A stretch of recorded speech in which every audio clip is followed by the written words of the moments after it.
You ask and you shall receive. Today we got Jordan Peterson, calls out an activist on her line of questioning. This should be a good one. We're going to get into it. So without further ado, if this is your first time watching, make sure you guys click like, subscribe to this content, and make sure you hit that notification bell for your boy.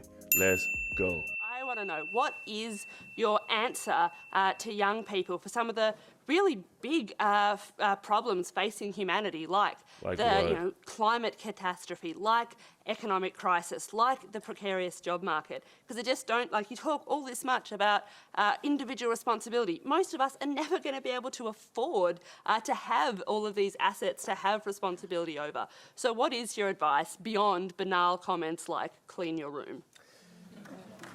How you gonna put an insult? Was that even a question? That was a loaded question. But how you gonna put an insult within your question, man? All right, you're gonna go to somebody, ask them a question, but before you finish, you're gonna disrespect them. So I already know this is gonna go left real quick. Well, you know, it's actually rather difficult to answer a question that ends with your comments are banal. Right. Politely. Exactly.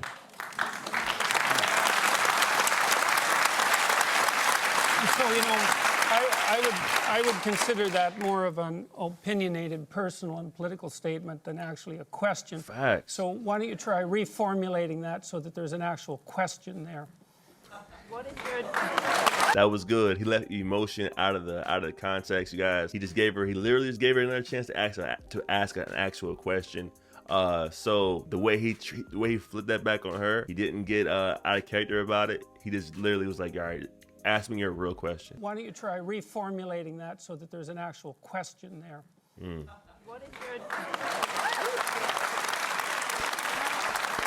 That's right. So what is your advice to young people when you talk about you need to be individually responsible, but when there are things that are so far out of our control, like climate What's so catastrophe, far out of your like control? the What are you precarious talking job about? economy, like the They're not as economic far crisis, out of your control as you think. Right, what are you talking about? Do you think that you're worse off than you're worse off than your grandparents? Hell no. I think there are different challenges. Do you think... First of all, he asked you a direct question. Let's just answer the question. But before we even do that, our parents had it way harder than we had it. And we have so much technology. We have so many resources we can go to for information that they actually had to put the work in to learn and to read and do all these things and to get stuff done.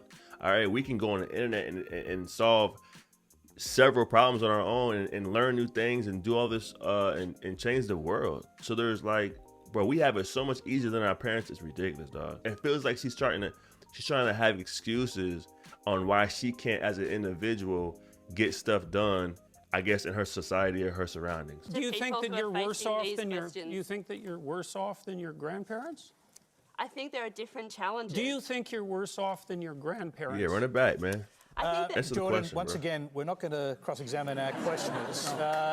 So try answering the question about collective responsibility on climate change, for example. Pick one part of that, because the argument, I think, is that individual responsibility does not change the climate, does not fix the problem that needs global collective responsibility. So I think that's the core of the question. Do you have a theory about that? That's a layup all day. Well, fundamentally, I'm a psychologist, and my experience has been that people can do a tremendous amount of good for themselves for the people who are immediately around them by looking to their own inadequacies and their own flaws and the things that they're not doing in their lives and starting to build themselves up as more powerful individuals.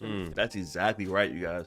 Listen, as an individual, you have to build yourself first. You have to go out and get your house. You have to, be stable financially. You have to set the goals to get stuff done. Start your own business. Once you have that revenue coming in, then you're able to put others in situations where it can benefit them.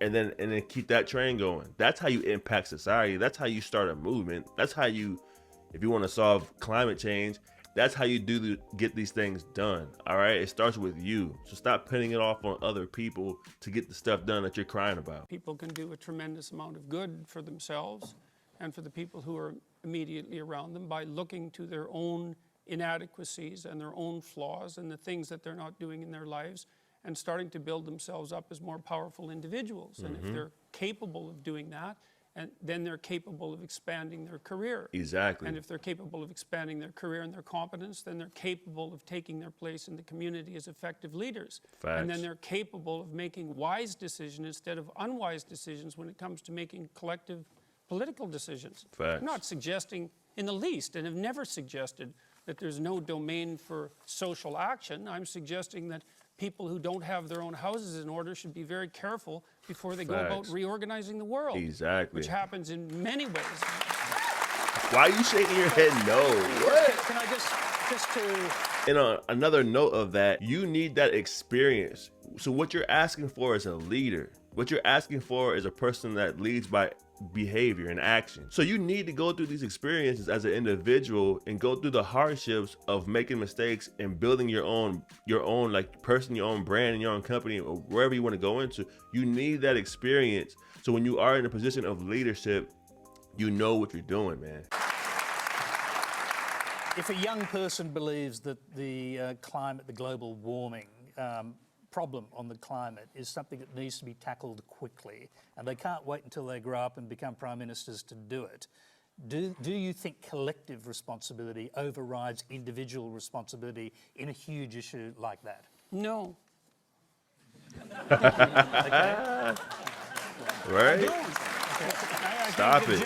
I think that generally people have things that are more within their personal purview that are more difficult to deal with and that they're avoiding, and that generally the way they avoid them is by adopting pseudo-moralistic stances on large-scale social issues so that they look good to their friends and their neighbors. So I'm gonna tell you guys how I interpret that. He's saying people who are not satisfied in their own lives, people who are not accomplished where they want to be personally, will go out and take on these huge battles to make it seem like they're doing well, to make it seem like they're getting stuff done. But in reality, your house is made out of glass, all right? And it's gonna break because you have to go through the hardships. You have to go through the battles. You gotta go to war in order to be that leader and that general for your society and your community. So here, Jordan Peterson is absolutely right. The way he even conducted himself while answering, reflecting that question back to her, and she really had nothing to say back, right?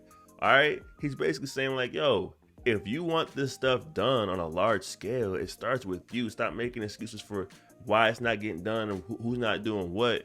You as an individual can take charge of your life, build yourself up in order to propel others forward with you. That's how you be a leader. That's how you stand out in the crowd. All right. So the point here is stop making excuses, man. Stop making excuses. If you think something's wrong with the world, it starts with you and within yourself to make that change. Once you make that change, then you can go out into the world and have a bigger impact. So that was a clip from Jordan Peterson. Absolutely amazing, guys. I'm loving his whole stance, the way he conducts himself, his speech, his vocabulary. He's straightforward, man. He don't mess around with nobody. He's not intentionally trying to be disrespectful or nothing like that. He's just telling you like it is, and people just hear it and they're like, dang, they're just not used to it. You know what I mean? They're not used to that direct old man who just tells it like it is. Because, you know what I'm saying, those type of men are being, I would say, extinct, man. So we have to bring that back. Direct talk, real talk, to get the stuff done that people are complaining about. Not even complaining about it. We have to have that direct talk to get the stuff done that people are concerned about. So if you guys enjoyed Jordan Peterson reactions, make sure you guys click like, subscribe to this channel. All right, let me get that like button if you want more Jordan Peterson breakdowns. This was absolutely spectacular, man. And until next time, let's get up out of here, y'all. Peace. If I should die at a young age, I thank the Lord for giving me a break. If I should die at a young age, I thank the Lord for giving me a break. Cause I'll probably live forever, ever, probably live forever, ever, probably live forever, ever, I'll probably live forever, ever.